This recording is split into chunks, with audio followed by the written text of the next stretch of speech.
So good morning, good afternoon and good evening, and welcome to this Ocean Governance in Southeast Asia webinar organised by the Asian Research Institute for Environmental Law, and with our supporters, LAWASIA, Oceana and the United Nations Environment Programme. So we thank very much for their support and continued commitment to the work and the webinars that we are bringing together from Ariel. So good afternoon, everyone. My name is Matthew Baird. I'm the Director of the Asian Research Institute for Environmental Law, and it's a great pleasure to welcome you to this webinar today. So while a lot of attention in the media has been placed on the Glasgow COP for climate change and also the Kunming COP on the Biodiversity Convention, this really is also a very important next 3 to 6 months for the oceans and oceans governance. There are a lot of issues that are currently being discussed in addition to the ones that are continuing and that are always continuing to be a problem, such as plastics and overfishing, but issues such as jurisdiction of biodiversity beyond national jurisdiction, as well as the issues about deep sea mining. And these are all coming to the forefront, I think, and we're seeing more and more ocean governance issues becoming matters that people are reading about and thinking about on a day-to-day basis. So we are very excited to bring to you today 4 amazing speakers, each with extraordinary experience in marine and oceans issues. And so we'll go straight into the presentations. I should also apologise for the link about the attendance form. We'll fix that, and if you could fill that out so that we can ensure that your certificates are emailed to you as soon as possible after the conclusion of the webinar. Today, we will have 3 speakers and then questions and answers, and then we will have an intervener from Pradeep Singh, from early career ocean professional in Asia. But first, we will have our 3 presenters talking about a variety of oceans issues. Our first speaker, Dita Liliasana, is currently a research associate at the Centre for International Law at the National University of Singapore. She obtained her law degrees from the University of Indonesia and the University of Washington as a Fulbright scholar, and has previously worked as an academic in Indonesia and provided expertise to government agencies, international organisations and private entities. Her current research focuses on the protection of the marine environment in the seas of Southeast Asia, in which she investigates the extent to which ASEAN promotes the implementation of international laws related to the protection of the marine environment. In addition to research, she is involved in teaching university students and training government officials and participants in international and regional intergovernmental meetings as an observer. So with great pleasure, Dita, I ask you to take over, and the floor, as they say, is yours. Thank you very much. Thank you very much, Matthew. I will share screen.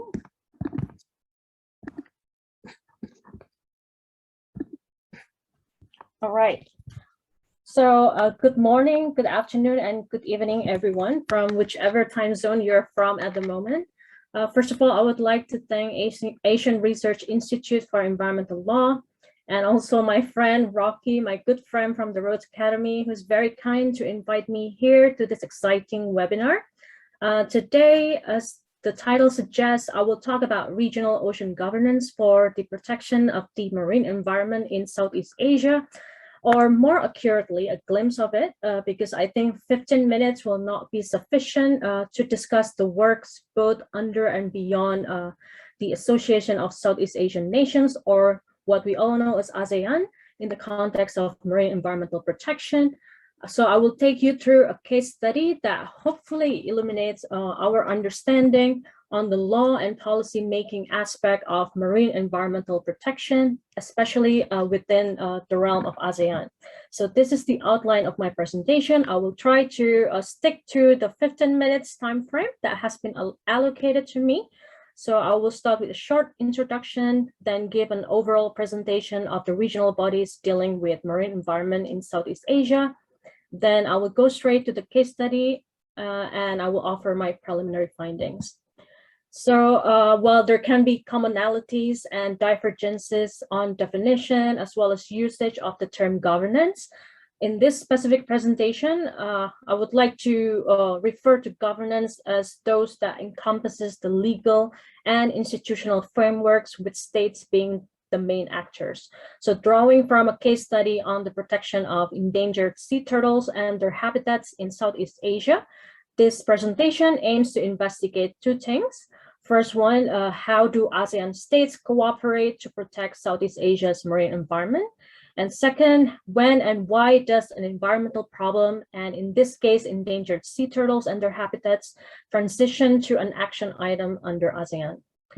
So this is a map of a regional body dealings with marine environmental protection in Southeast Asia. This is part of a CIL ongoing project. I have been very fortunate to be part of this project along with my CIL colleagues at Singapore, where we've been investigating whether ASEAN has an overall vision on ocean protection and management, and to what extent they promote the implementation of relevant international laws, such as the UN Convention on the Law of the Sea. As you can see here, Southeast Asia is clearly teeming with institutions, both within and beyond ASEAN. So a significant feature of ASEAN is its three-pillared approach. But additionally, ASEAN has also the ASEAN Plus mechanisms comprising different groups of states. This could include the ASEAN Regional Forum or the ASEAN Plus China, which is just one of the ASEAN Plus One mechanisms, as well as the ASEAN Plus 3 and East Asia Summit. And in this multi-layered regional architecture, ASEAN positions itself at the center to exercise influence in the regional processes. Although very slowly, I think ASEAN often does not get enough credit for what it has done for Southeast Asia's marine environmental protection. In fact, Southeast Asian nations have cooperated over the last 40 years to preserve and protect the marine environment through ASEAN. Yet, despite this long history of cooperation, ASEAN is not commonly known to be a significant player in the region's marine environmental protection realm, especially in comparison to the more marine-focused regional organizations like COPSI or PEMC.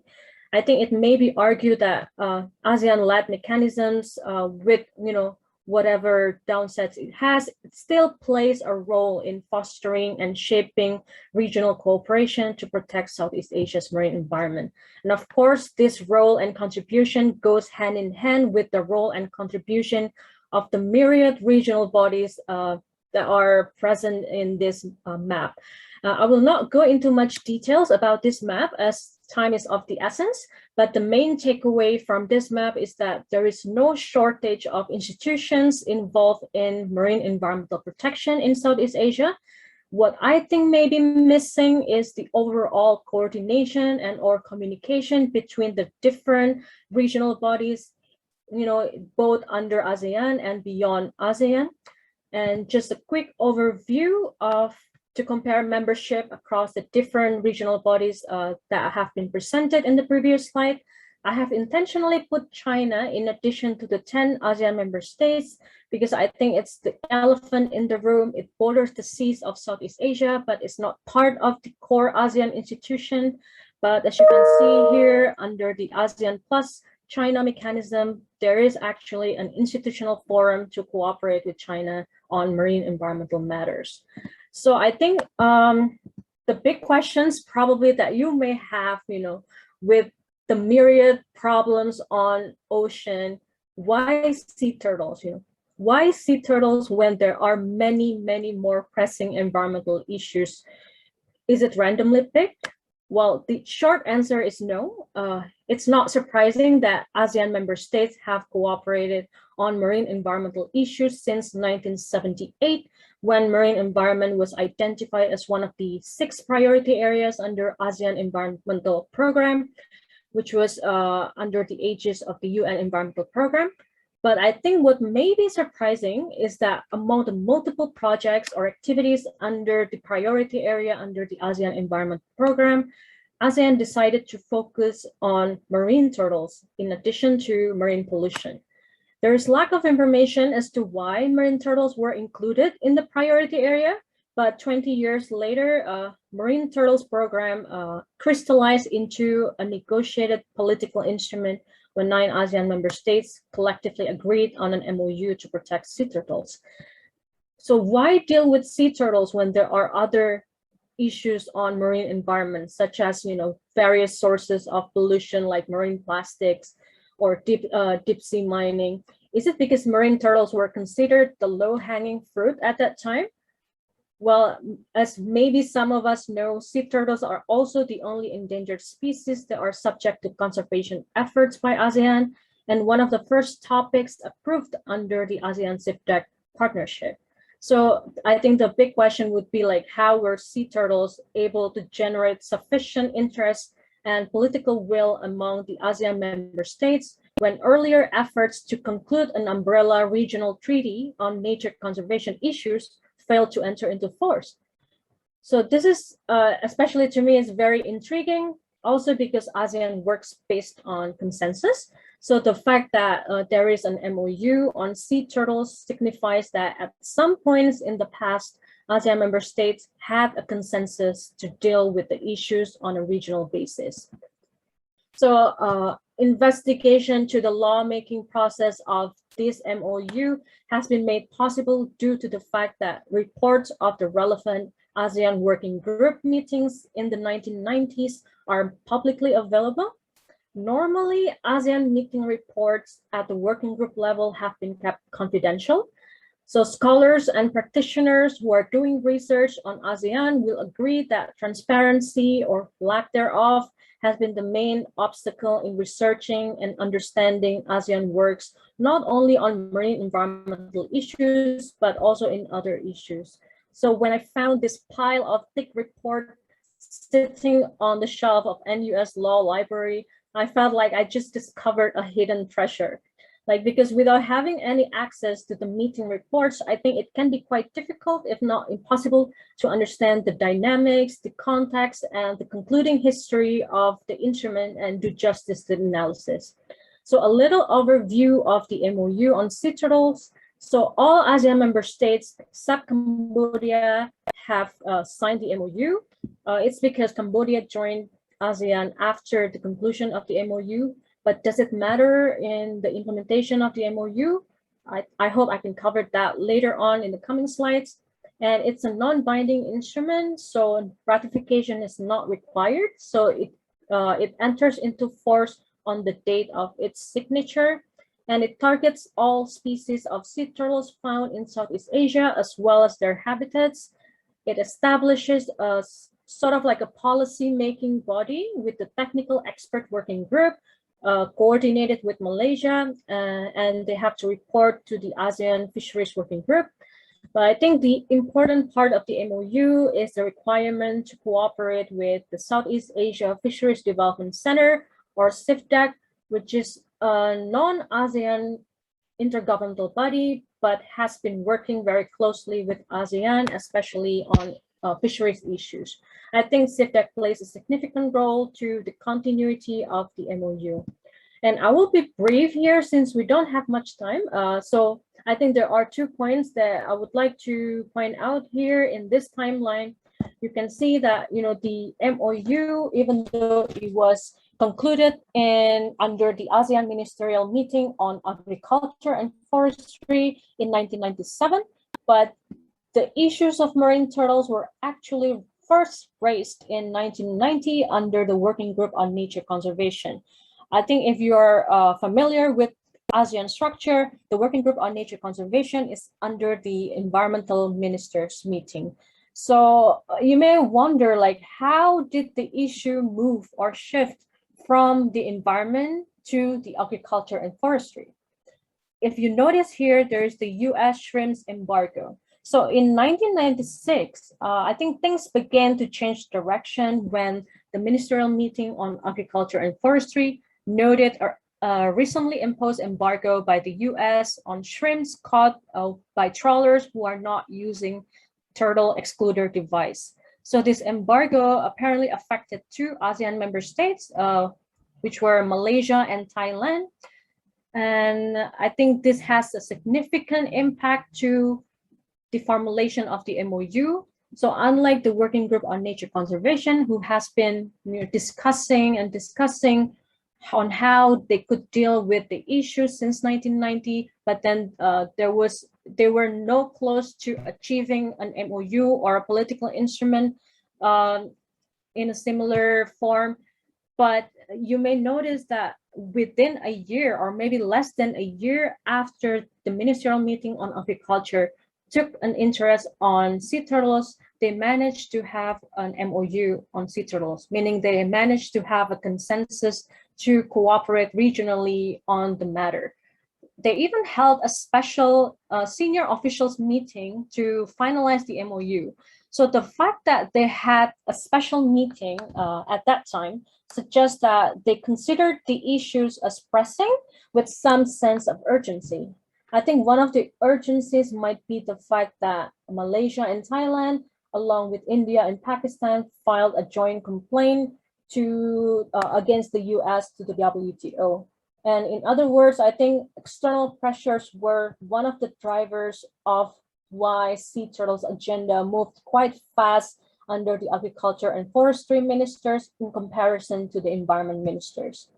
But does it matter that the issue is now framed under agriculture and forestry and not under environment?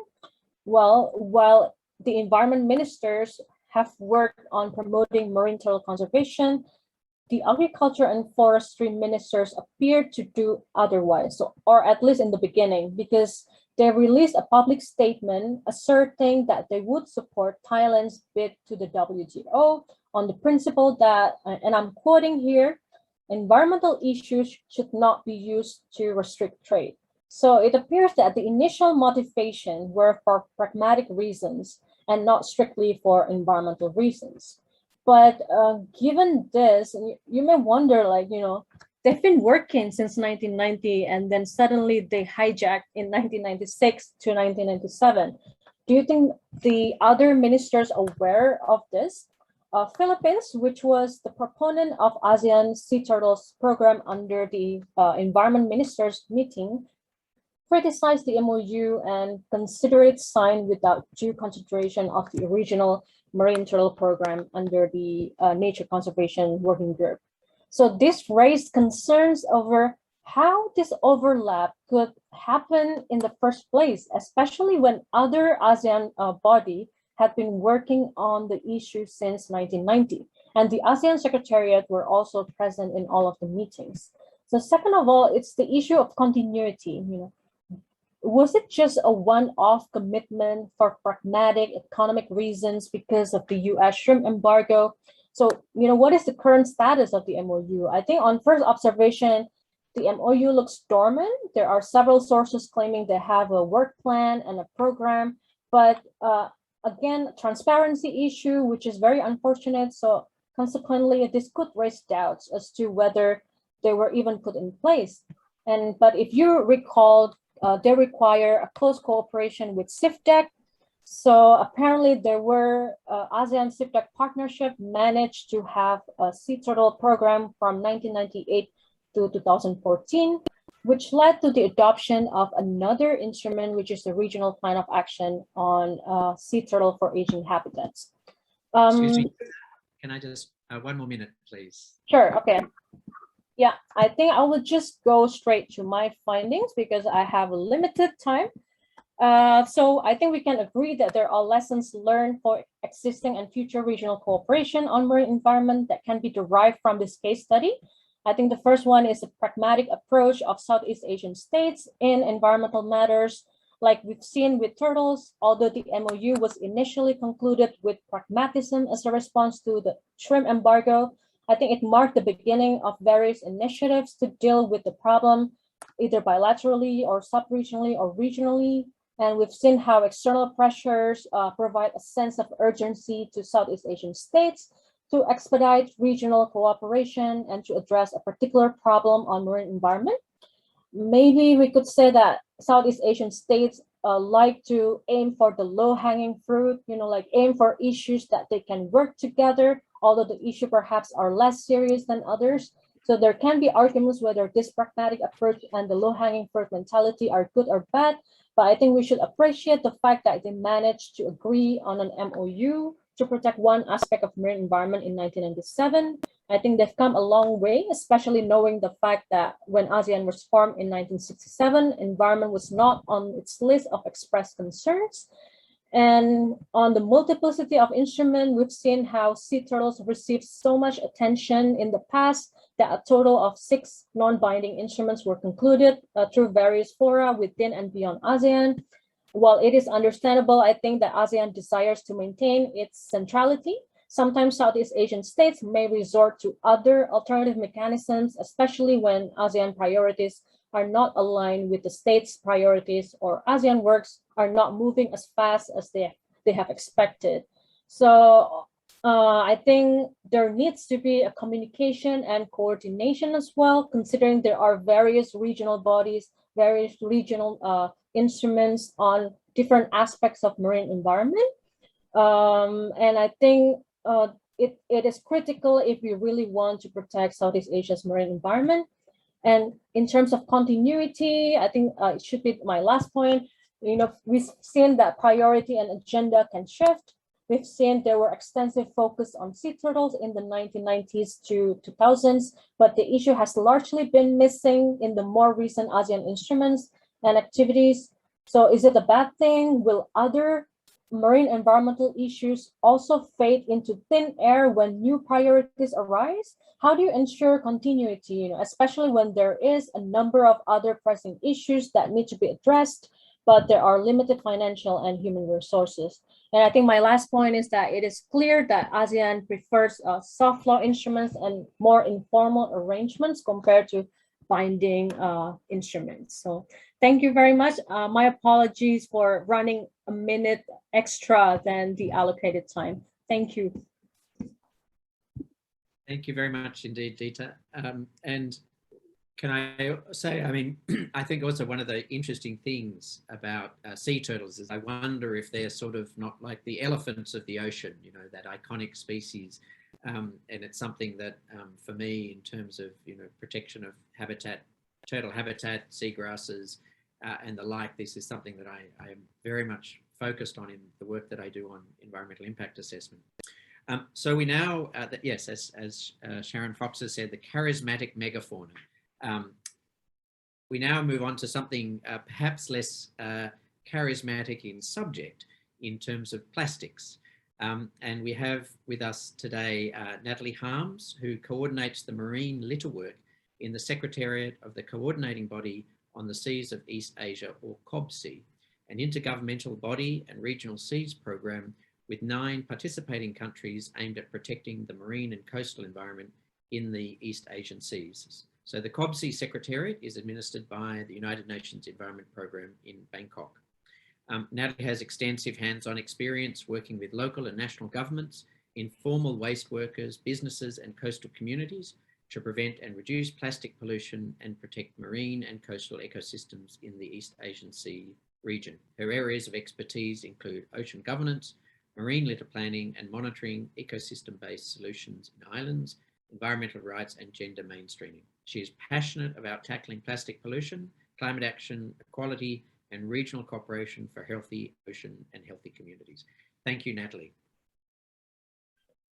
Thanks so much for that introduction, Matthew, and allow me to quickly share my presentation as well. I hope you can all see it. Maybe you can just let me quickly know. Yes, that's great. Thank you. Fantastic. All right, well, welcome everyone. And let me see if I can follow up that presentation by Dita, which was really very extensive on regional coordination and governance on marine issues. And I will focus a bit on the example of marine litter in this regard. So I will give a very brief background to who we are, COPSI, and then I'll speak a bit about why marine litter even requires regional governance. I'll introduce the regional seas programs and look at a few global and regional marine litter frameworks, and as well as the COPSI Regional Action Plan on Marine Litter, and I'll give some examples from some ongoing project work that we're doing in the region. So as Matthew has already introduced, I can keep this quite short. Not all of you may know COPSI is the coordinating body on the seas of East Asia. COPSI is an intergovernmental body, and it's aimed at the protection and sustainable development of the marine and coastal environment in the East Asian Seas region.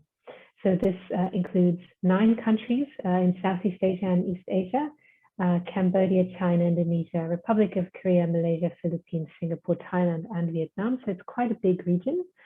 And it's one of 18 regional seas conventions and action plans, 7 of which are administered by the United Nations Environment Programme, as is COPSI, and we are hosted by the government of Thailand in Bangkok. And even though the Secretariat of COPSI is administered by UNEP, COPSI is a separate intergovernmental body in its own right.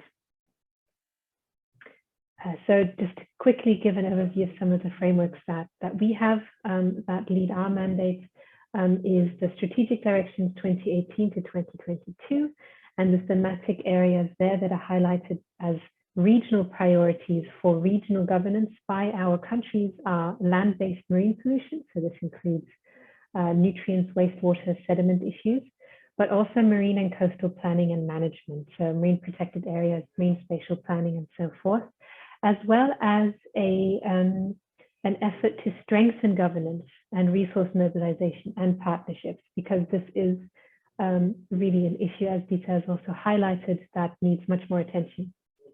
And since 2019, we also have a revised regional action plan on marine litter, which I will go into in a bit more detail later. But this was adopted by the Intergovernmental meeting in 2019, and it aligns with resolutions of the United Nations Environment Assembly and the 2030 Agenda. And it guides regional action on marine litter from land-based sources, from sea-based sources, but also to strengthen monitoring and assessment, so to have a strong evidence base for decision-making, and to create enabling conditions for action. And especially under Action 4, creating enabling conditions, this does also include improving regional coordination, improving research, and improving outreach and awareness. So tackling also some of these regional governance issues. And the Regional Action Plan has also formally established a working group on marine litter, which is one of our regional mechanisms for such regional governance. So let me see if this will play. Why do we need regional governance at all to address marine litter? As you can see from this quite frightening map, you can see that marine litter is transboundary. It does not stop at borders. Sources and sinks can be in different countries. And with global trade and globalization, of course, all countries are connected. Products might be produced in one country, they might be shipped to a different one, might be consumed somewhere else again, and then they can flow through rivers and end up in a completely different place. So this is why it is really important to look at the connections across borders when we address plastic pollution. And of course, also this requires relevant frameworks. And there are quite a few frameworks at national, at local, at regional, at global level that address plastic pollution at different stages, but it is quite a complex topic. But basically the bottom line is that individual countries cannot solve this issue on their own. So this really requires regional cooperation and also regional governance. Quick introduction to the Regional Seas program. So as you can see here, there are quite a few Regional Seas programs, and you will see COPSI is sort of in the bottom right corner there, and you'll see that most other Regional Seas programs also have action plans or similar plans to address marine litter. So to have a quick look at what governance or marine litter frameworks are out there, I won't go into detail of this. This is also already slightly outdated. This changes every day. But we do have governance frameworks at very different levels. So at the global level, we do have some hard law provisions, but we also have mainly soft law, which is sort of, I think it's a combination that Dita has also highlighted, where countries very often prefer soft law to govern this issue at global level as well. So you'll see here, of course, there are the Regional Seas Conventions and Action Plans you'll find in there, and the marine litter frameworks that they have, which are very often soft law. But you'll also have the UN Convention on the Law of the Sea, for instance, as an overarching governance framework for many issues related to marine and coastal environment and protection. At the regional level, again, you will see that Regional Seas Conventions and Action Plans are very active there, but we also have overlapping conventions that here and there have an impact on plastic pollution. So this includes, for instance, any provisions on fisheries, for instance, if we look at sea-based sources of plastic pollution. And we can see, of course, there's also quite a lot going on in terms of chemicals and waste. So most of you will probably be familiar with the Stockholm, Basel, and Rotterdam conventions that look at different forms of waste and chemicals. And of course, the Basel Convention, which was recently amended and also includes provisions on the trade of plastic waste. So you'll see here that across different levels and across different sectors, there are quite a few different governance frameworks, but there is not one sort of international governance framework specifically on marine litter. But as many of you will know, there are current ongoing discussions at the United Nations Environment Assembly and multiple informal processes where countries are discussing what global response options would be adequate, including the possibility of an internationally binding or voluntary international agreement on marine litter. So these are ongoing discussions, but countries have highlighted that it is important to build on existing mechanisms that are already there, so to avoid losing momentum on marine litter action. This may be a similar picture to what Dita has shown us, but maybe a little bit simplified. Specifically on marine litter, of course, you'll see there's COPSI, there's ASEAN, and they have recently adopted their regional action plan on combating marine debris, which is has very strong overlaps with the COPSI regional action plan because we have a very strong overlap in membership. So that is not a coincidence.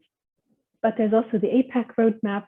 There's a couple of other initiatives. You'll also see NALPAP in there. That's our sister regional seas program. So there's quite a few overlapping frameworks and memberships in different institutional bodies. And if you'd like to learn a bit more about that, we actually did quite a big study with National University of Singapore on the status of research, but also existing governing bodies and initiatives. So you can find that online if you want to have a closer look. Now, let me go into an example of how we try to address this regional issue through regional governance and linking that to national action. So COPSI, together with the UNEP Regional Office for Asia and the Pacific, we are implementing a project called Sea Circular. So this is a regional marine litter project, and it links directly to the COPSI Regional Action Plan on marine litter. And of course, it corresponds as well to any resolutions and goals at the global level as well, including the SDGs. So some of the activities that we conduct through this project to address regional governance and regional priorities and link that to national action is that we're working on better data for action. So this includes really understanding the sources, the flows, and the impacts of marine litter at city level, but also across borders and in the region. And then also monitoring for impact. So working with countries to develop national monitoring programs so that they can effectively track the flow of marine litter, but also track how effective their policies actually are. And this monitoring work is guided by regional guidance on monitoring to make sure that the approaches that countries take are harmonized so that we can actually compare data across borders to address this transboundary issue. Then there's also technical assistance that's being provided to support planning in countries. So developing national marine litter plans that correspond to global goals and regional commitments. And then also making sure that there is regional coherence in terms of these action plans and support to implement these. Another important aspect of our work is also sharing solutions and engaging stakeholders. So as I mentioned, we have this mechanism called the Working Group on Marine Litter, and also an expert group on monitoring. And these are regional mechanisms that COPSI uses to engage with countries and also experts and stakeholders across the region to tackle marine litter. But we also have a big annual event called Sea of Solutions, which some of you may have heard of. It takes place again in November this year. I hope some of you will join. And that's really a platform where we bring together governments, businesses, private sector, academia, consumers, and representatives of vulnerable groups to really share solutions and partner up. And also we're developing knowledge management tools and platforms. So we are currently developing the regional node of the Global Partnership on Marine Litter. And this will be a knowledge hub that will provide countries and different stakeholders with access to existing policies and good practices, but also a research database and a research network, and access to capacity building resources.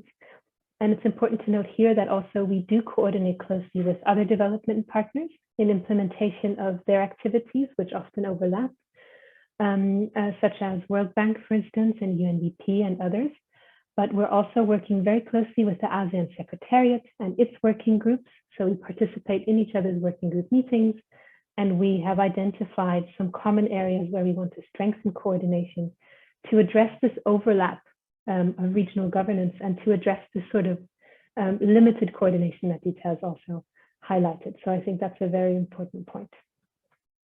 I'm not going to go into this in detail, but I just want to mention there's a couple of other activities and projects that COPSI is implementing. The main idea really is that we are led by this mandate of regional coordination to ensure effective regional governance of issues that are identified as regional priorities and that cannot be tackled by one country alone. So we focus very much on knowledge sharing, on bringing partners together, on coordinating efforts to reduce duplication, but also to facilitate lessons learned and experience sharing in the region. So also South-South learning is a very important component of our work to address this need for regional governance. And I will leave it there, but happy to go into more detail if there are any questions to answer those. Thanks so much, Matthew. Thank you very much indeed, Natalie. And I thought it was very interesting. I mean, Dita mentioned that multi-layered regional architecture, and I think you brought that out within the marine litter.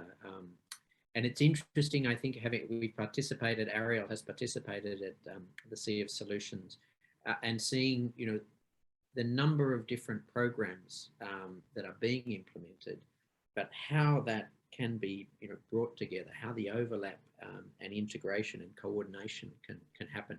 And again, it's something that doesn't just happen in marine litter, but I think it happens in environmental issues, you know, conservation issues, and probably a host of other areas. So hopefully we'll get some questions on how we then can perhaps interact, or how we can assist in that coordination approach as individuals or as NGOs. So thank you again very much, Natalie, for your presentation. And that also gives me an opportunity to thank the United Nations Environment Programme for their support of these webinars, and also our other partners, Oceana and LAWASIA, the Law Association for Asia and the Pacific. So we move now on to our third presenter, and the third presenter is Rocky Guzman, who is the Deputy Director of the Asian Research Institute for Environmental Law. He's an environmental lawyer and policy specialist with an extensive background on oceans issues. Rocky has worked and conducted research on topics from fisheries management and plastic pollution to marine conservation and strengthening the rule of environmental law.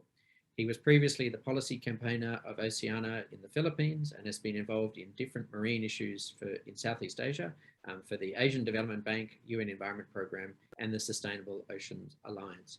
So Rocky, thank you very much, and the screen is yours. Thank you very much, Matthew, for that kind introduction. Hello, everyone. Hello from Manila. My name is Rocky Guzman. I'm the Deputy Director of Ariel, and I'm very honored to be here with you this afternoon for this session on ocean governance. Now, I'll be focusing on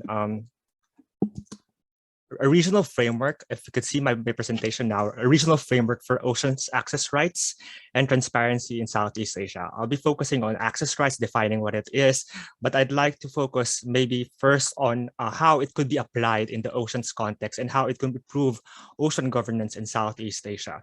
This is a bit different from the presentations from Dita and Natalie on existing oceans governance and institutions that have been around in Southeast Asia.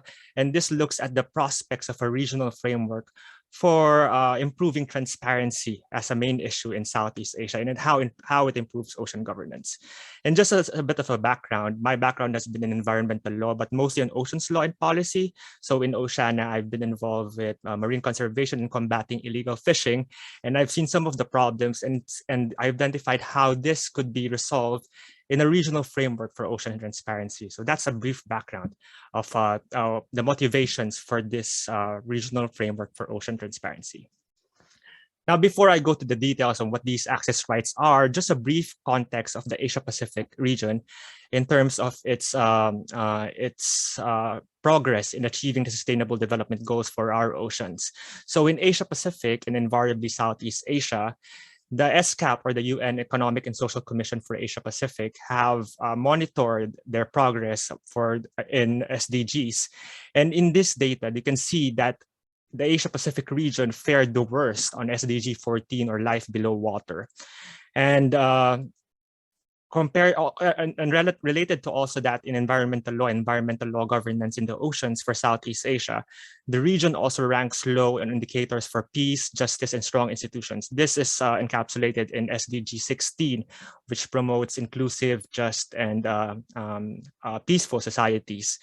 Particularly if you can see the targets on inclusive and participatory decision-making. So this includes the application to environmental decision-making and public participation in environmental matters, and also the public access to information. So this includes the laws and the regulatory framework that promotes the right to access information. And in the context of the environment and the oceans information and marine environmental information. Just a quick snapshot on the SCAP data, you can see that it's really bloody. Among all the SDGs, the one in red is the one in life below water, SDG 14, and it's really regressed so much relative to the other SDGs in Asia Pacific. And if you see the targets among all the SDGs in SDG 14, you can see items and issues such as sustainable fisheries, which have really regressed so much throughout the years. So this provides the context for having more interventions and focusing more on means to improve governance in their oceans in Southeast Asia and the Asia-Pacific region in general. Now, I've been talking about these access rights, but perhaps it's important first to discuss what are these access rights first in the first place. So just a quick rundown of law and environmental law. We have what we call the substantive rights, which are fundamental rights, which every person, you and me, have. It includes the right to a healthy environment, right to a healthy ocean, and right to clean air. All these that each and every one of us has as an enforceable right. Then we also have these other sets of rights, which we call the procedural environmental rights, which are necessary to achieve these substantive environmental rights. So these procedural environmental rights are what we call the access rights. So these includes the three core access rights of access to information or access to environmental information, public participation that's meaningful and genuine in environmental decision-making, and access to effective remedies. These are what we call access rights, and these are encapsulated from the Principle 10 of the Rio Declaration, which provides for these rights as the core and the key pillars of sound environmental governance. Now, it's very interesting that these access rights have been transformed into regional agreements, and there have been regional access rights agreements in various parts of the world, but not in Southeast Asia or Asia Pacific yet. But it's important to note that there's a starting conversation in Southeast Asia in particular to have and evolve towards a procedural environmental rights or access rights agreement in this region specifically. And it's also interesting because in every access rights agreement, there hasn't been a lot of focus on oceans issues. It's mostly been terrestrial, for example, environmental impact assessments and how you can access information for proposals for infrastructure projects, development projects, for instance. And oceans has not been really focused on these conversations. Now, I'd like to make the case for the oceans to be focused and to be included in the ongoing conversation for this. And the premise really is that for these procedural access rights to be improved, to have these improved access rights, that would enable more transparency in our oceans and lead to better conservation and management outcomes. Now, first, what is a transparent ocean in the first place? So this is a snapshot from the platform Global Fishing Watch, which monitors fishing vessel activity, vessel tracks all over the world. Of course, it depends on whether governments disclose this data, and most of these are from industrial fishing fleets, which are required to be disclosed in the first place. But transparency in the oceans doesn't need to be limited to vessel tracks. It could also include a lot of other things like authorizations and permissions for waste importation for plastics, for instance, or catch documentation and garbage management regimes for shipping and other sea-based sources. And even what Dita said, the meeting reports of ASEAN on the oceans regional frameworks are important to have like a robust understanding of the issues in the region. So these are what is envisaged in this transparent oceans framework for the region and for ASEAN. But what are the challenges in the first place? So the lack of transparency, the lack of access to information has caused a proliferation of what I call the blue crime. This includes our criminal activity from various activities such as illegal fishing, such as labor and human rights abuses aboard vessels, waste crime, illegal importation, also wildlife crime and destruction of habitats. And these stem from the absence or the weaknesses in national policies in most ASEAN countries on promoting ocean transparency and public participation. This is primarily because of the many regulations in ASEAN which provide for the non-disclosure or what they call the proprietary data. They say that data such as vessel tracks, for instance, are proprietary data, and therefore they're protected under the intellectual property or as a trade secret of these resource users, for example, which doesn't make sense because the oceans is a common resource in the first place. And because of this absence or weaknesses of national frameworks, there's a corresponding lack of regional cooperation among countries around the region because there's no data to share in the first place and it's not disclosable. And of course, this is in addition to various other issues such as the different capacities of ASEAN member states in terms of levels of governance, capability to use technology, and in effect that would hinder the enforcement and prosecution of environmental cases and criminal activity at sea in the region. Now, just a quick survey. I've mentioned some of the international frameworks. That includes the Rio Declaration, which provides the cornerstone for access rights. And also there's the NOx principle, the framework principles of human rights and the environment, which provides for the specific details on how human rights and the environment and these access rights intersect. And also for specific to oceans and like sectoral laws and conventions, such as the Law of the Sea Convention, we have some directives for access to information and transparency. For example, in UNCLOS, we have the directive to exchange information, and also we have some provisions in environmental impact assessments and the need for environmental information to ensure that these are affected. But I'd like to focus on the regional agreements. There are existing regional agreements. For example, in Europe, they have for a few decades now the Aarhus Convention, which is the access rights agreement for Europe, although other countries can also accede to it as well.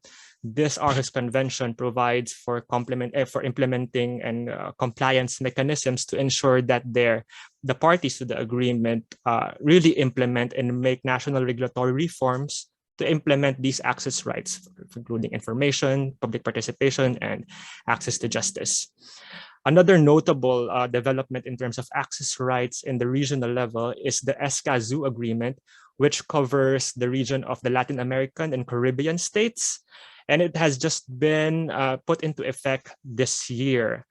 It's important to note that the SCAP agreement, even though it covers all these access rights, the traditional access rights, but because there are some pressing issues that are specific to that region, for example, in Latin America, the plight of the environmental and human rights defenders, that convention, the SCAP agreement, has strong safeguards and provisions to protect environmental and human rights defenders.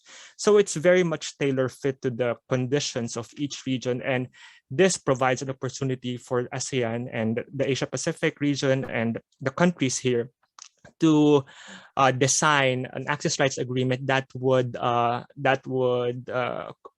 contribute to the solutions of the problems that are hounding this region. Now, for the regional access rights agreement in ASEAN or the Asia Pacific that focuses on oceans, it's important to develop to include the oceans in that conversation. As I've said in many conversations before, it's been very terrestrial in focus, mostly on EIA, on public participation, on the resource use of forest resources, of pollution and land-based pollution, for instance, and how people can enforce or compel disclosure of data on this regard. But there hasn't been a lot of conversations on how it could be applied in the ocean space. Now, if these oceans issues are included in this framework, then that would provide the framework for these access rights to enable the people, the public, to exercise their right to the fundamental right to a healthy oceans. And this could be also done by transforming national regimes. Now, these regional agreements, such as the SCAP and the Approahes agreements, have what they call compliance and implementation mechanisms that would facilitate national reform in their respective countries, party states. So this would effectively address the difficulties for national governments, especially in this region, to enact law on transparency if it's becoming too hard to make the case to disclose data.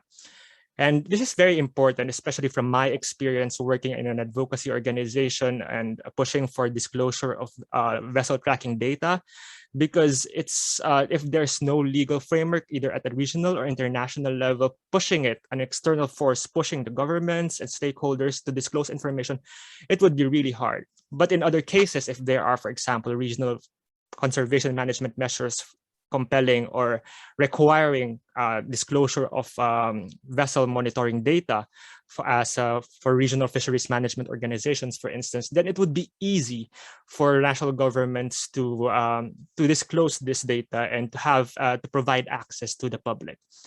Then down the line, it would also set standards for compatibility and interoperability, especially if technology is involved in sharing of data, and that would enable governments and stakeholders in the ASEAN region to have the opportunity to cooperate in enforcement to combat criminality at sea. And as to the public participation aspect, if we have transparent oceans, then that would provide the opportunity for everyone, for the public and civil society, to help with monitoring and surveillance. And it would really enable and help build a very an improved governance framework for Southeast Asia.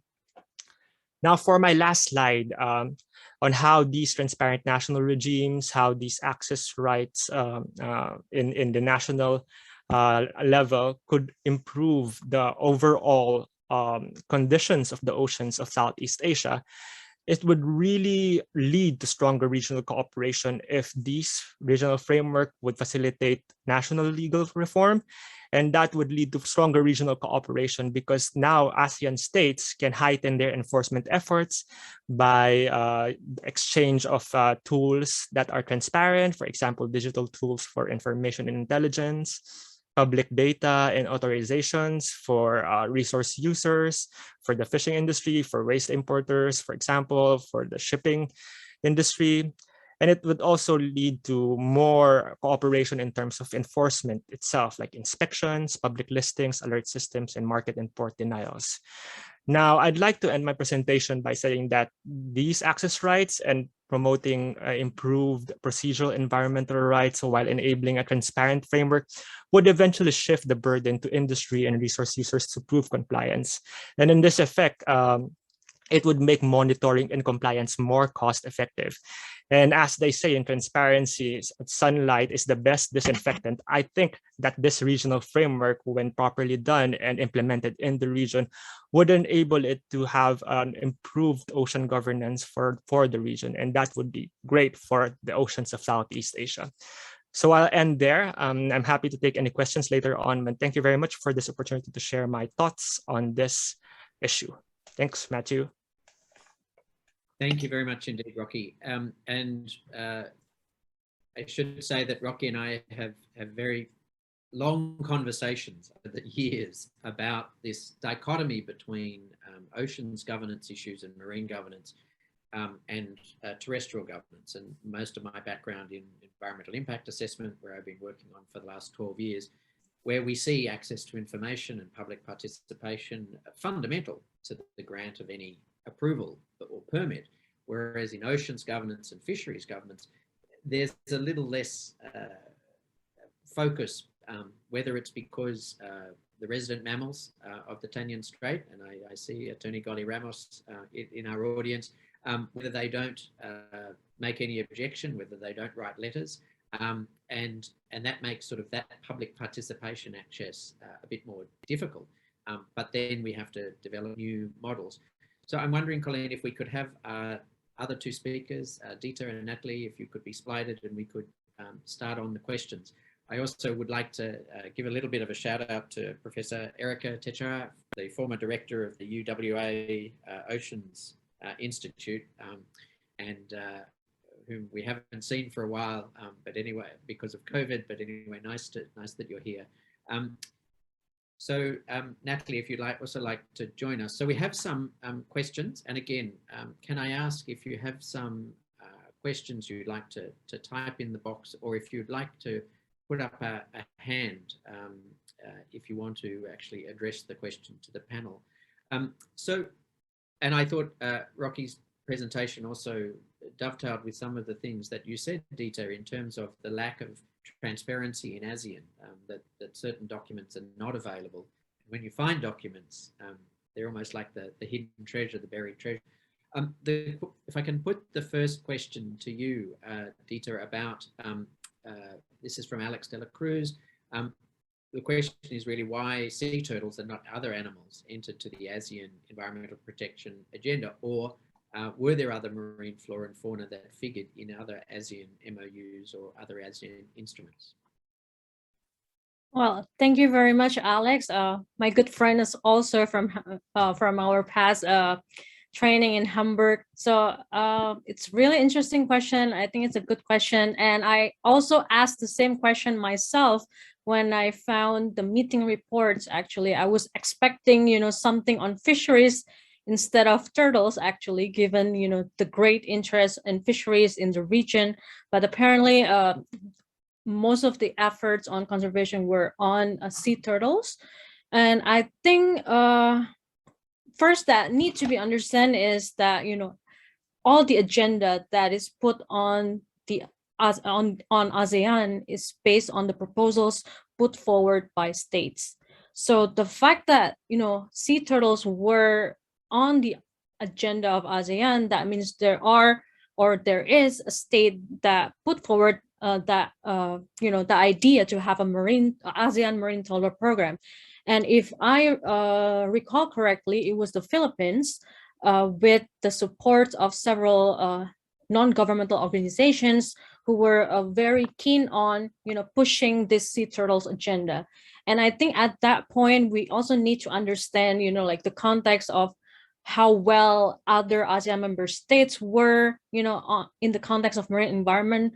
I would say in the 1990s, I think probably Philippines is the front runner in terms of marine environmental protection.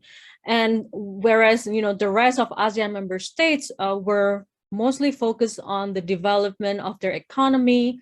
I think even Indonesia, with such a large marine areas, they did not have a fisheries ministry until 1998. So it explains that, you know, there is a strong focus on the terrestrial environment in comparison to the marine environment. I think if in terms of other aspects of marine environment other than sea turtles, I think in 1983, they managed to have a ministerial understanding. So it's not an MOU, but it's just an understanding, a very short instrument that highlights that they want to cooperate on fisheries, but silent. So there was no follow-up afterwards. So it really depends on the capacity and the awareness of the member states, you know, whether they're aware and whether they're willing to focus their efforts, their resources to marine environment. So I think that's my first point. I think just another point on fisheries, like, you know, after 1983, I think it needs, I mean, thanks to SIFDEC, the Southeast Asia Fisheries Development Center, who have developed, you know, capacity buildings, as you know, as well as various other programs. ASEAN member states started to, you know, focus their works on fisheries. And there's also that yellow card from the European Union that affected several ASEAN member states. So I think that also affects how, you know, the development of ASEAN member states focus on marine environment. I hope that answered the question. So can I just follow on up with this on two topics unrelated. One is marine litter, and maybe Natalie, you can also comment on this, because I've seen that in the case of marine litter, ASEAN did respond in some respects very quickly. It came out with a declaration. It's come up with a number of action plans. And that was didn't take 20 years. It obviously happened when plastics and marine litter became very politically sensitive. But also in terms of another issue, for example, Rocky, about sharks. You know, sharks haven't really been a focus, but they're becoming more of a focus. But I don't know, is that at an ASEAN level, or is that at a general regional seas or conservation group level? And so, you know, these two issues, how have they emerged into this ASEAN consciousness? And in one case, we've seen, you know, fairly quick action, I think, at least in terms of policy initiatives on marine litter and plastics. Natalie, did you want to maybe comment on that, or even from that regional perspective? Sure. I think, I mean, I can't really speak so much to issues such as, you know, any frameworks related to sharks, for instance. But in terms of marine litter, we've really seen a huge increase of attention in this field at all different levels over the past year. So I think this has really become such a big priority issue that it really wasn't even a few years ago. You know, we were always speaking about solid waste management and resource efficiency, but sort of, you know, plastic pollution, I think, has become such a big issue. And that is also reflected in different governance frameworks at different levels. But that does also, I think, create sort of the issue that we have very many actors in this space and often very little coordination. So it is a very busy space. It's a little bit like, you know, maybe 10, 15 years ago, how everybody sort of jumped into the climate space and there was a lot of funding available. And then suddenly everybody started working on national action plans. And suddenly, you know, countries were faced with this kind of consultation fatigue. And I think that's a real danger there if you don't have that kind of coordination, if you don't have clear governance mechanisms. I do think that we have very good mechanisms at different levels, including at the regional level. There is some value in discussing as well, you know, is there the need for an international agreement as well? That could be an umbrella agreement that really pulls together all of those priorities. But I do think that it's also important to listen to countries when they say, you know, yes, there might be some real scope for that and some value added, but I think we should also understand what already exists at the regional level, at national level, at international level, and how can we strengthen coordination and actual implementation as well, and work together on these issues. And I think it's very important that, you know, if you have an issue like marine litter, which has sort of exploded, and a lot of that is also to do with, you know, those charismatic species like turtles, and you see someone pulling the straw out of a turtle's nose, and everyone thinks that's horrific, you know, and they sort of relate it to, do I actually need a straw when I drink something? That's all been very successful, but those are not really the main issues around marine litter. So yeah, I think it's a give and take. We're happy that this has finally come into focus, but that does also mean that we need much better coordination in this space. And we really need to see where our governance gaps, and also focus very much on implementation and barriers to implementation, rather than also just, you know, getting more and more different governance frameworks on the agenda. Yep. And in addition to that, Matthew, on sharks, maybe I always love to shed more light on sharks and portray them in a good way. It's not as charismatic as sea turtles, for instance, but they have a very important role in the ocean's ecosystems, as you know. But in terms of regional frameworks and global governance mechanisms, there have been a number of conventions and regulatory frameworks for sharks, for instance, because sharks is very traded, then the CITES, or the Convention on the International Trade for Endangered Species, apply. And also, as many shark species are migratory species, then the Convention on Migratory Species apply. So these global frameworks already have strong safeguards and strong directives on the protection and conservation management of sharks. But of course, this could also be improved to a regional level. I've seen that the first species of sharks that has been declared extinct was found in the Southeast Asian region, in the South China Sea area. And so this could be an occasion to show us that there could be more opportunities to have regional approaches to protecting the sharks at the regional level. And there are also many actors looking at this. So there's, they call the global shark mafia. That's looking at the implementation of CITES and CMS on sharks, but it needs more to have, it needs to have more regional implementation mechanisms to ensure that this is really being looked at the regional level. Thank you. And I have a question. This I think is to Natalie from Vu Hang Dang from the Centre for International Law at the National University of Singapore. It's a bit difficult for the public to follow the status in the implementation of action plans and programs of action under COPSI. Does the organisation have any mechanism to monitor their progress? I think that's an excellent question, because it really highlights one of many issues that we face, right? Which is, it's not enough to just have some words on paper. You need to implement it, and then you really need to monitor and report on progress as well. So I think without those kind of monitoring mechanisms, regional governance is much less effective. So I'm really happy that question was asked. And yes, COPSI does have those mechanisms. So of course, because we're an intergovernmental body, all our activities towards achieving the Regional Action Plan are approved by our intergovernmental meeting. Countries have just developed a biennial work plan for the implementation of the Regional Action Plan. And that biennial work plan also allowed for continuous progress tracking. So to really see how far have we come on different activities, where are changes, where is funding coming from, which partners are we working with, what has been achieved. So that is something that is very important to keep track of, you know, are we actually going in the right direction? As well as we're working on progress reporting formats for countries to report on their national progress in line with the Regional Action Plan. So what, you know, policies and regulations and initiatives are being implemented, what are the impacts?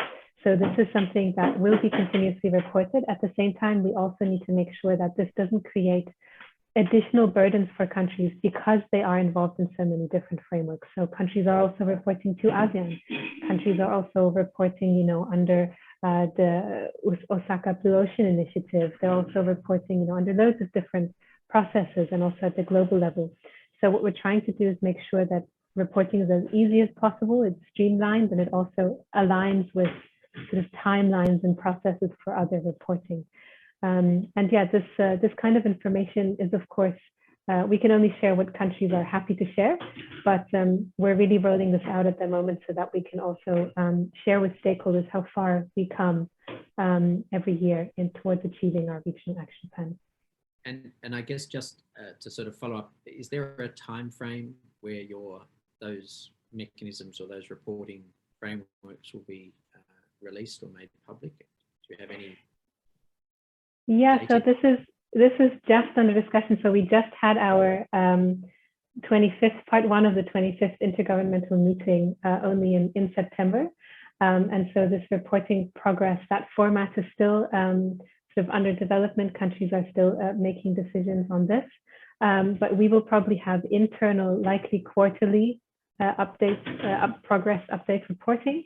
And then where those updates are available, they can also be shared more widely, because of course countries do want to show what action they have committed to and what action they're taking at regional level. So this will become a bit clearer soon, but yeah, we're working on it, and whatever information we will have will also be shared and available as well.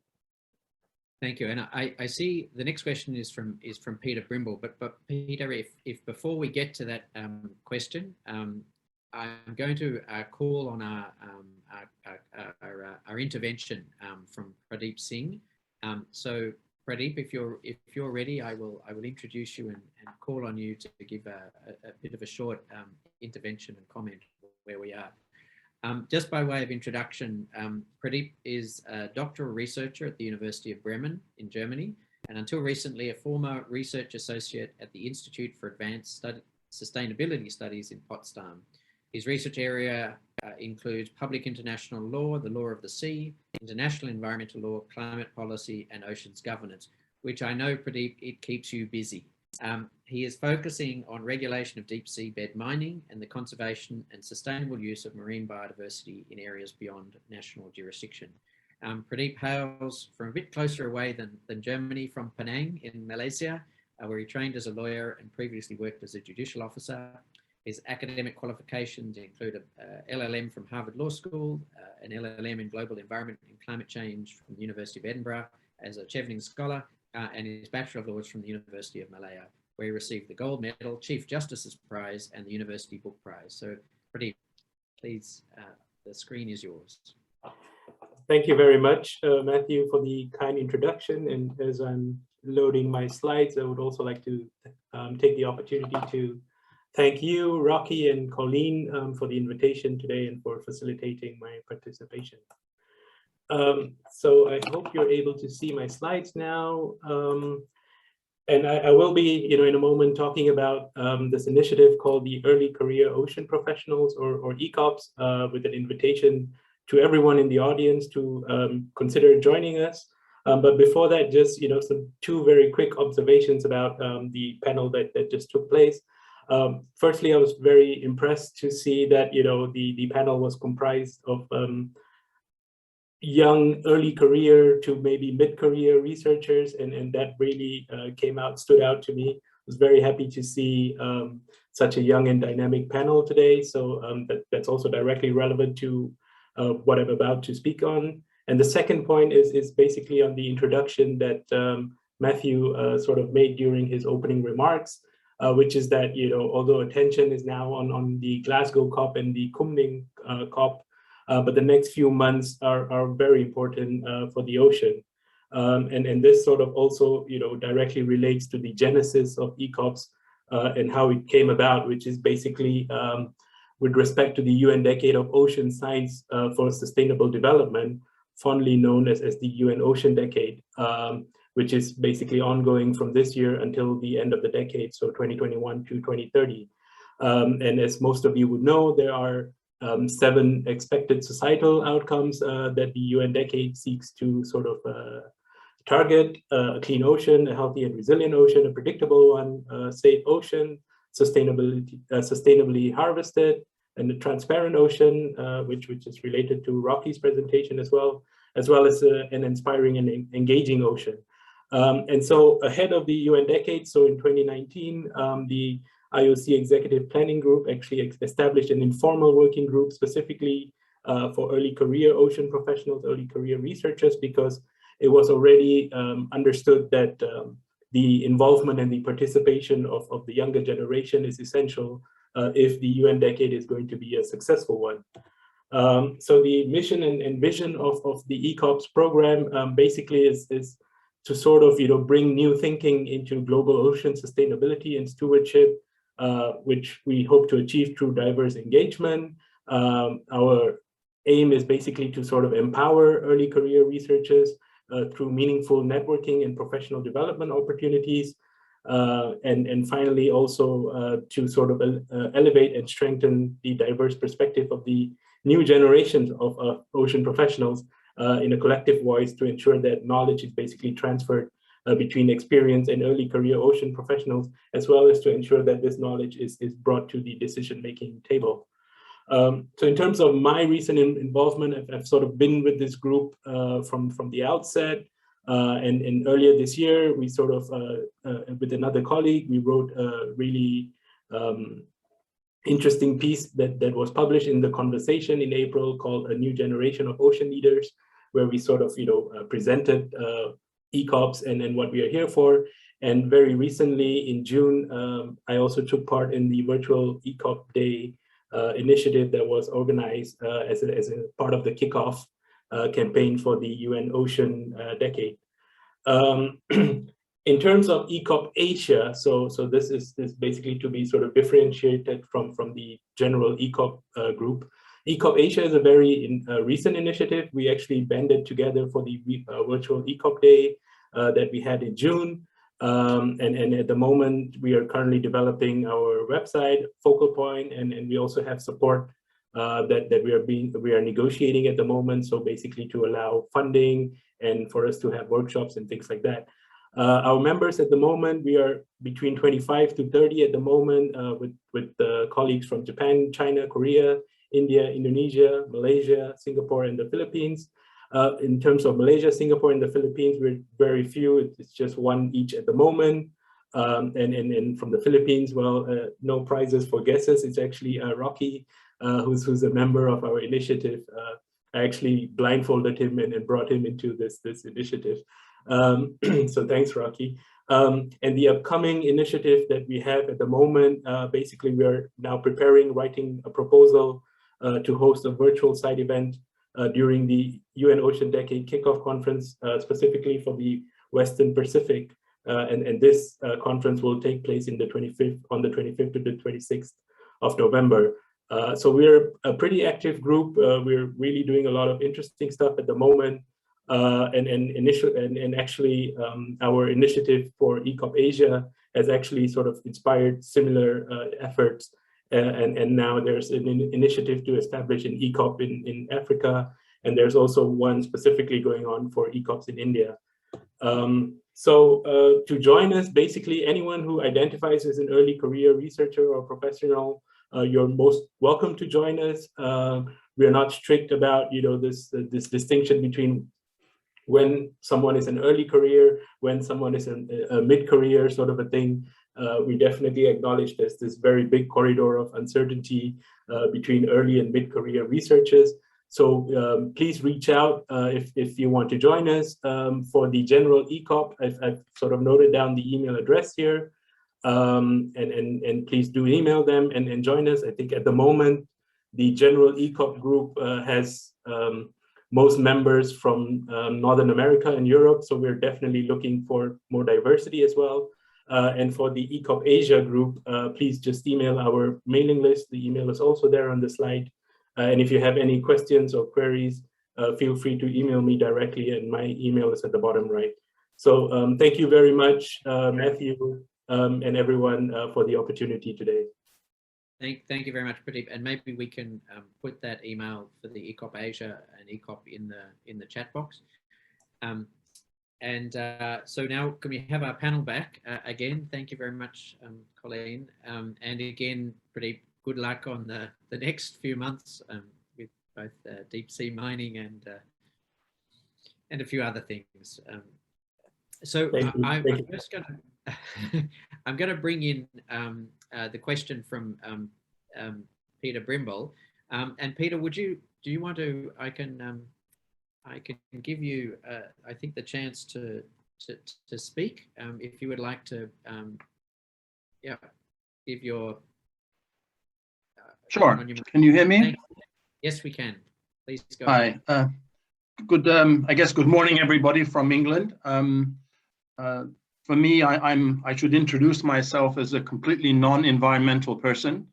and Matthew can certify to that, having worked with me on many projects. But I'm very interested in, I guess, exploring a little bit more the links between the environmental law issues that you guys raise a lot of, transparency and governance and so on, which is clearly fascinating, and try to think how that can play an important role in activities to mobilize finance, to undertake projects, real investment projects to address litter, to address marine issues. And I was very intrigued by the diagram that Dita put up, because I could just about read most of it, but I didn't see much about initiatives of, say, regional development banks, like, say, the Asian Development Bank, which has several programs: the Action Plan for Healthy Oceans, the Oceans Financing Initiative, the Blue Economy Hub,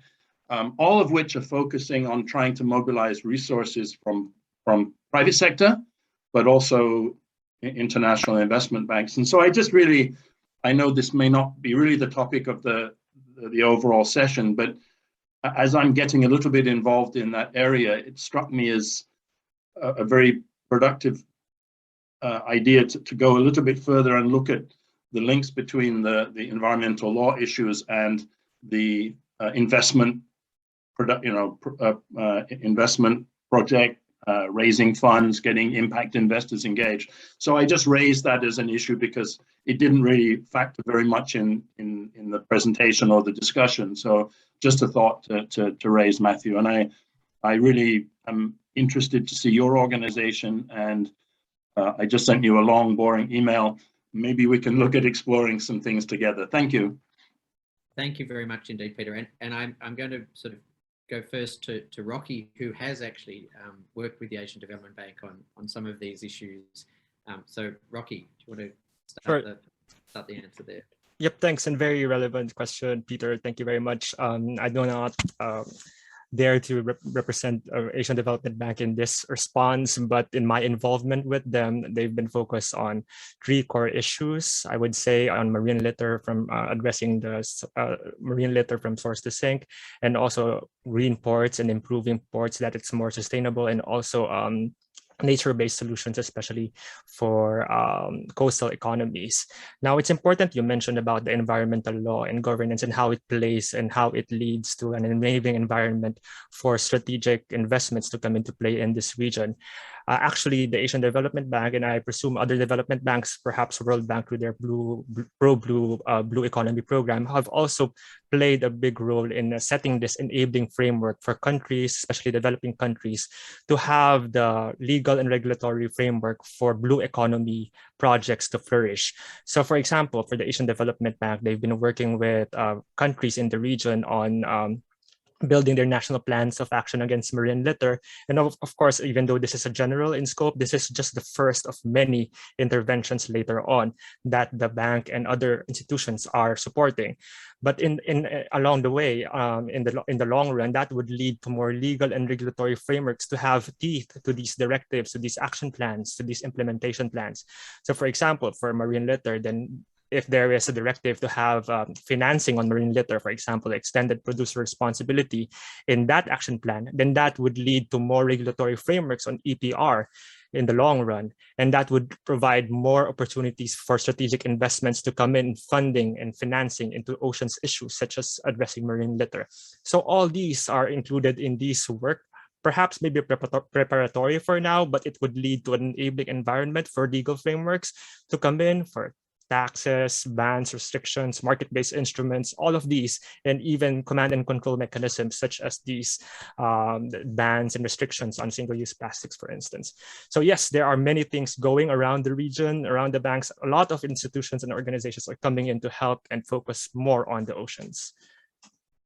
And I thought, Dita, would you like to sort of, I guess, follow up in terms of, the role, I guess, or anything that you've looked at in terms of that mobilization of the private sector in that sort of conservation approach? I'm going to also ask Pradeep maybe to talk about the role of the private sector in the exploitation and how that may be able to be managed away from exploitation to conservation. But Dieter, in terms of your work, looking at the role of ASEAN and these instruments, whether it's multilateral investment banks or the development banks that have clear purposes, or private sector finance, have you done any work on that, or seen how they've applied in this context? Thank you very much for the question, Peter and Matthew.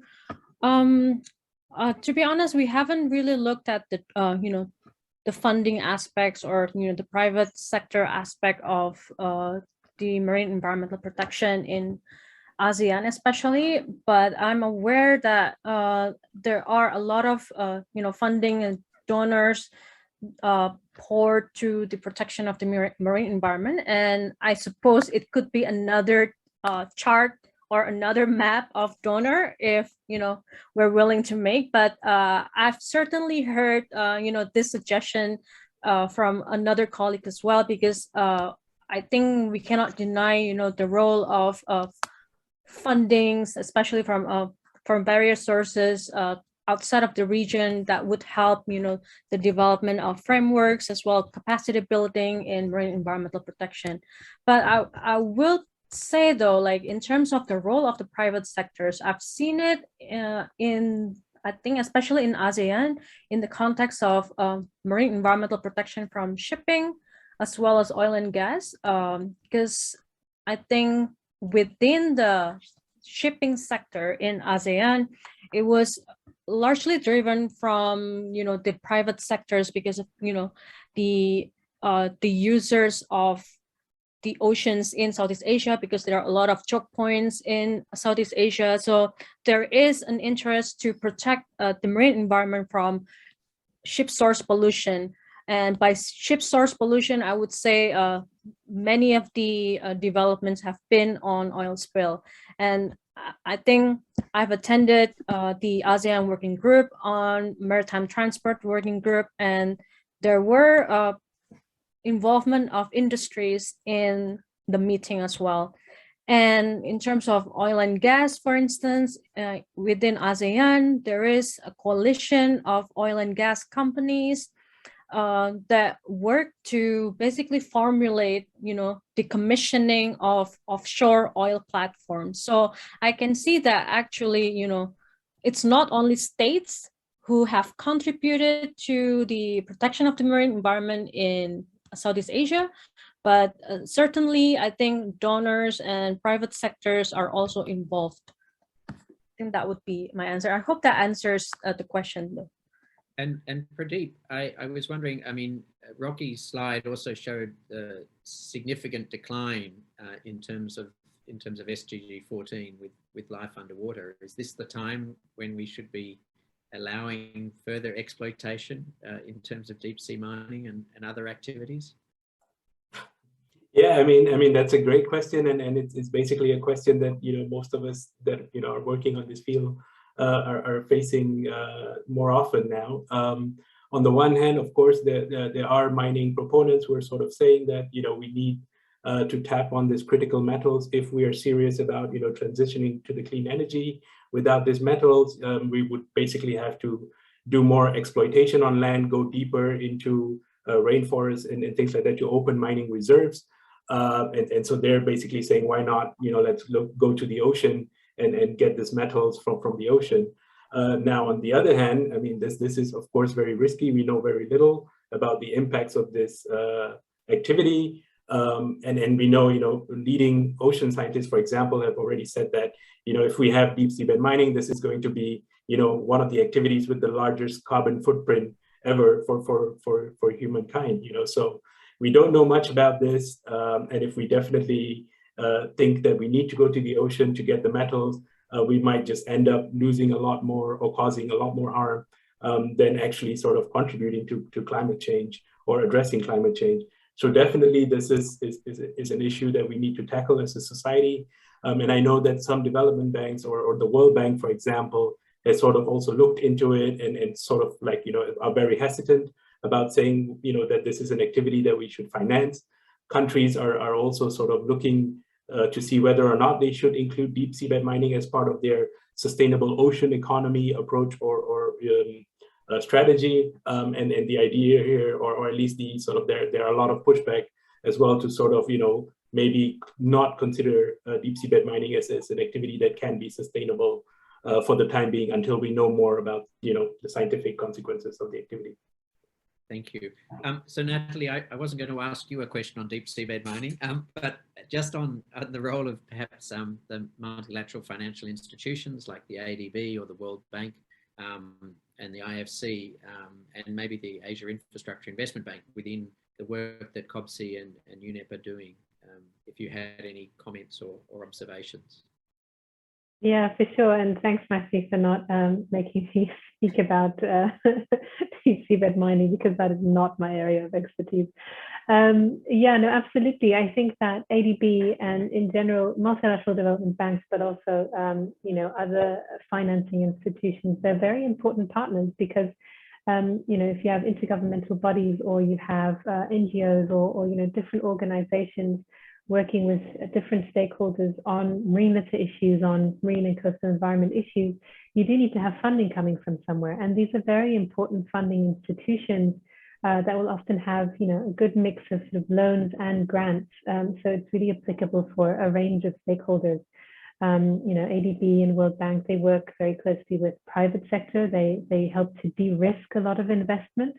Which is important, for instance, in the marine litter space, where businesses play a very important role.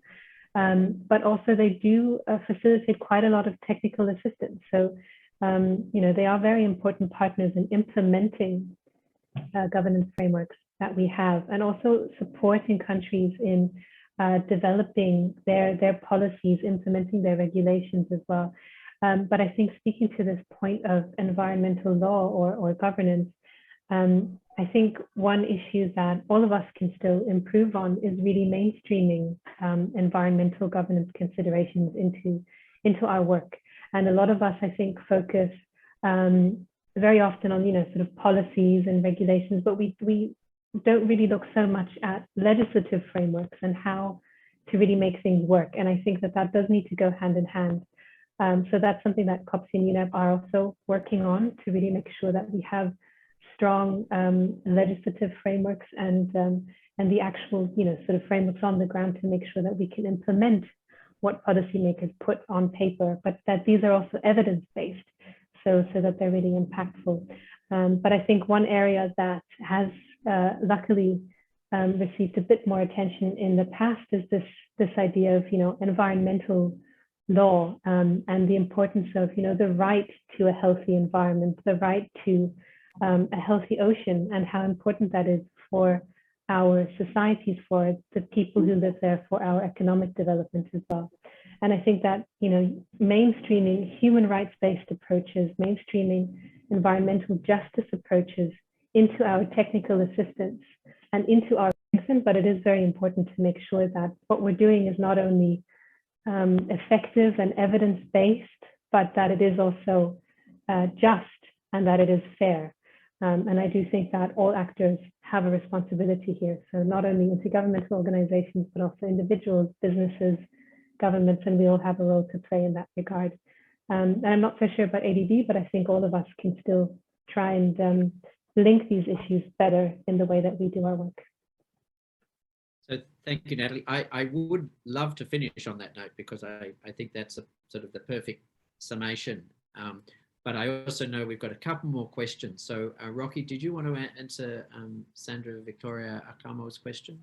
Yep, sure. Just a quick comment. And I'm really happy that Sandy raised this. So this is a question on the regional fisheries management organizations, which issue conservation and management measures.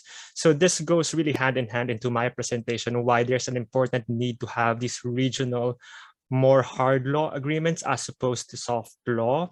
Although they're very important, but hard law agreements are important because in my experience, for example, in pushing for regulations, it's very easy if there are binding conservation and management measures at a regional level being pushed by these RFMOs, for example, for disclosure of data, for making vessel tracks available to the public. But if there's no binding measure at the regional or international level, then it would be really hard to make the case for governments, because in many cases for resource users, there's a regulatory capture among the many agencies involved here, and that's the reality.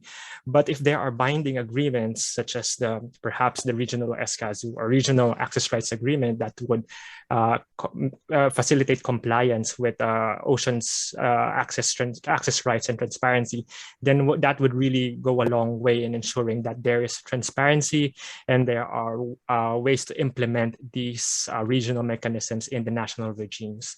So thank you, Sandy, for raising that important consideration. So I do notice that Wu Haidang, you have a question, and I think this will have to be our last question, and then I'm going to ask each of our panelists if they've got a little minute to sort of sum up or make a final comment, and then I'll have to bring it, draw it to a close, unfortunately. But Wu Haidang, please.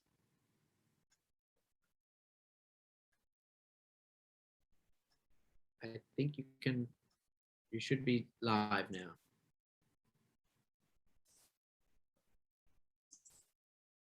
Can you ask your question?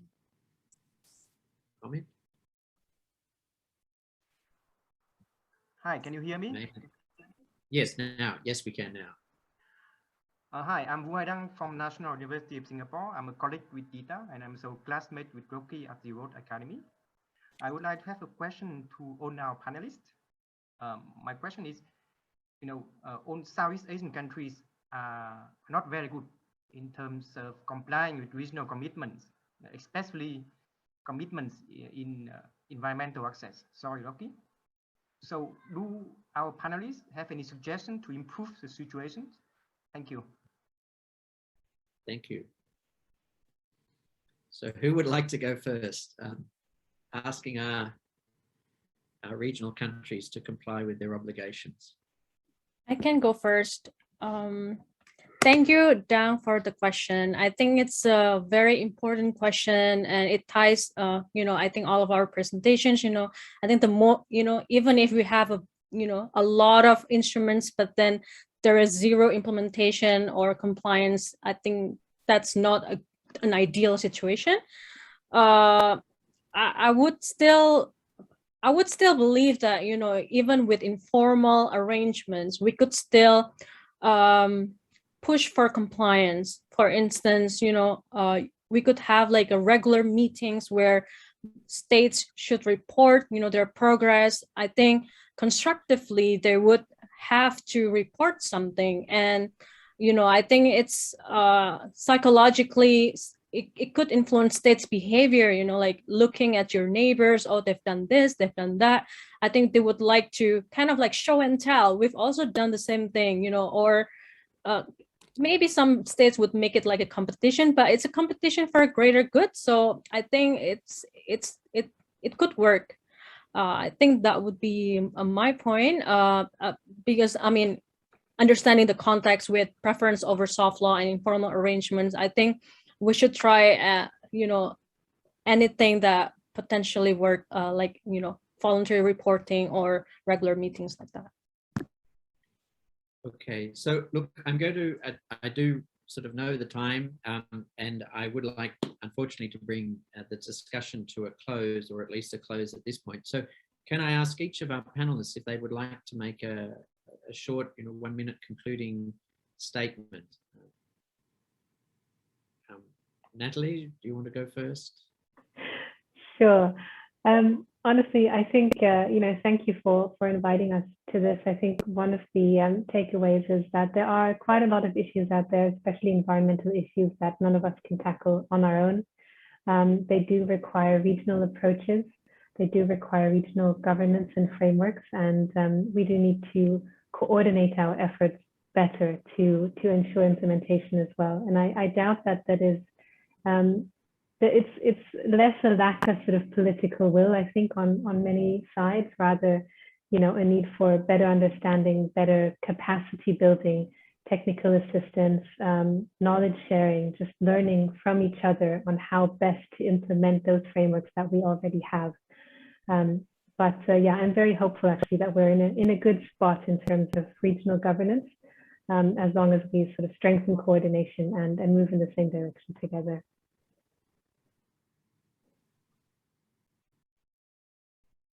Who would like to go next? Dita? Sure. So I just want to wrap up today's with a concluding statement, basically echoing what Natalie has said. I think coordination is very important. Like I have illustrated in my presentation, you can see that there are a lot of bodies that are, that put their attention, works, resources on protecting Southeast Asia's marine environment. I think, it's a good thing, but then, on the other hand, we have a challenge on how to coordinate these different efforts, especially, knowing the fact that there are a lot of marine environmental problems that we need to deal with, but we have very limited resources. So I think this communication and coordination between different bodies would kind of like make sure that there is no overlap of work, basically ensuring that this myriad of works are complementary to each other instead of like, instead of overlapping or, like making it like a competition. No, it's not a competition. It should be a collaboration, and more collaboration from all sectors, not only states. I think, either intergovernmental organizations, NGOs, even private sectors are needed. Thank you. Pradeep. Yeah, great. Thanks, Matthew. I think it's quite clear that a lot of the impetus for our current efforts, to tackle climate change, biodiversity loss, and so on, and the problems of the ocean, it's coming from the younger generation, was basically sort of pushing for these sort of changes to be made. And so I think definitely as early career researchers or mid-career researchers, it's very important for us to sort of come together, to bind together, collaborate more. And I think eventually, if the current generation, sort of binds together, eventually, I think, we would be more successful also in implementing any sort of regional agreements or implementation efforts that we're sort of, talking about, by Rocky and Dita as well. So yeah, I guess that's also why I would, again, like to urge everyone to sort of pay attention to the message in the chat. The email addresses are there, so please join our early career ocean professional ECOPS group, as well as the one for Asia. Thank you. Thank you. And Rocky. Thank you very much, Matthew, and thank you, everyone. I have the honor to be the last speaker for this afternoon, but I would just like to highlight what has been said again and again, that these regional frameworks have the capability and the impetus to provide transformations in national regimes, and that's why it's very important to work together in implementing these regional agreements into the national level. And the second level that I'd like to focus really is that we all have a role in here. It's not just the role of the government in setting regulatory frameworks. It's our role, our peoples, the oceans and us. The people will always be there. They would always be engaged people that would strive to protect the oceans. There will always be civil society. And if there are legal frameworks, regulatory systems that would have the rights and provide the rights for the people to access these, to push for these environmental rights and the right to a healthy ocean, then that makes for a good enabling environment, and where everyone, each one of us, the people, all stakeholders, the government, and most of all us, could work together in ensuring a sustainable and healthy oceans for all of us. So that's all. Thank you very much for this opportunity, Matthew, again. Thank you very much, Rocky, and thank you very much to all of our panelists and speakers for another exceptionally interesting and fascinating overview of ocean governance in Southeast Asia. I am very lucky to be able to either moderate or participate in these events, because I find each of them just, that I could talk for hours on these issues, because I find them so interesting and also complex and challenging. So thank you all very much for your presentations and the time that you've given up to be here today. I would also like to thank our audience for all the questions. We really appreciate that. Can I very much thank UN Environment Program, LAWASIA and Oceana for support and helping in promoting this event, and to the aerial team, Colleen, Pum, Paolo, Natalia, for organizing this, all the behind the scenes work to make it happen. So thank you all very much. We will have another webinar in another month's time, which we will hope to be focused on air pollution, and we'll keep you informed in that. Again, can I ask all of those who would like a certificate to fill out that Google form, and also to join Pradeep's suggestion of young professionals to work on ocean protection. So if I could just conclude perhaps in the last 30 seconds, prioritization, coordination, and implementation were words that came out to me from today. Once we look at governance and we look at architecture, and obviously a complex architecture in terms of oceans governance for obviously a complex subject matter, but we have both human actors and non-human actors. We have corporations and governance. And I think that idea of coordination is obviously very, very important.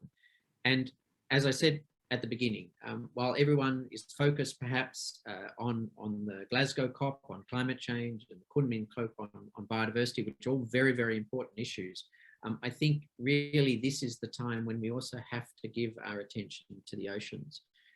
One of the things that we do know, and we know more now than we did 30 years ago, is that the oceans play probably the most vital role in climate change as carbon sinks. And we've seen the impact of ocean acidification and the lack of capacity anymore for the oceans to absorb carbon.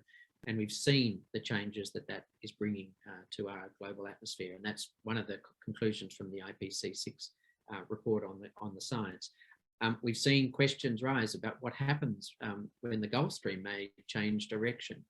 The oceans, we now know, really provides that important element of life, as well as ensuring that all those people and all those species are protected and supported.